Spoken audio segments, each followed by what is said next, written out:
Seorang pedagang sapi musiman yang saat ini berdagang di lahan milik BMKG bercerita telah membayar tarif puluhan juta rupiah agar bisa menempatkan ratusan sapi miliknya untuk dijual. Ia dan ratusan hewan kurbannya sempat hampir terusir ketika petugas membongkar posko ormas di atas tanah dari pemerintah tersebut. Ratusan ekor sapi yang akan dijual untuk Idul Adha dijajakan di lahan seluas 12 hektar persegi milik Badan Meteorologi, Klimatologi, dan Geofisika BMKG. Di lahan ini sebelumnya berdiri posko ormas yang telah dibongkar pemerintah. Hewan-hewan kurban milik Inawah, pedagang musiman asal Jakarta, awalnya tidak mengetahui sengkarut tanah ini, sehingga ia menyanggupi ketika diminta uang senilai 22 juta rupiah oleh orang-orang yang menguasai lahan untuk sewa 1 bulan. Dari mana ada lahan kosong itu yang saya cari. Kebetulan kemarin saya ngeliat lahan ini kosong, saya masuk ke dalam ternyata ada pos ormas ya. Saya bertanya lah sama mereka bahwa pos ini gimana, maksudnya lahan ini bisa disewa dan nyewanya sama siapa gitu kan.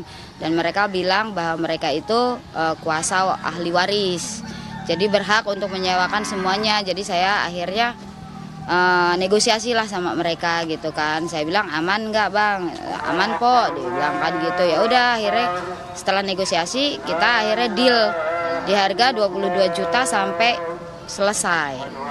Nah selesainya itu kita waktu itu saya negosiasi sih di tanggal 10 ya, tanggal 10 selesai pokoknya rapi semua gitu seperti awal. Lahan milik BMKG sekarang memang sudah dalam kuasa Polda Metro Jaya. Namun pihak berwenang bersama BMKG memberikan kelonggaran untuk pedagang sapi berjualan hingga Idul Adha nanti.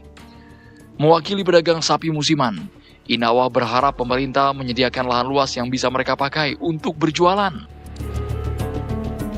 BMKG memberi saya keringanan untuk tetap berjualan sampai tanggal 8. Itu 8 udah harus kembali kondusif, rapi semua.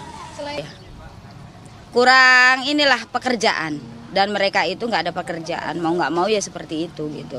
Jadi kita aja yang kena imbasnya gitu. Cuma kalau ditangkap sih semoga ya mereka sadar apakah bisa. Masalahnya dia setelah keluar bisa nggak dapat pekerjaan itu aja. Kalau nggak dapat ya mau nggak mau seperti itu lagi.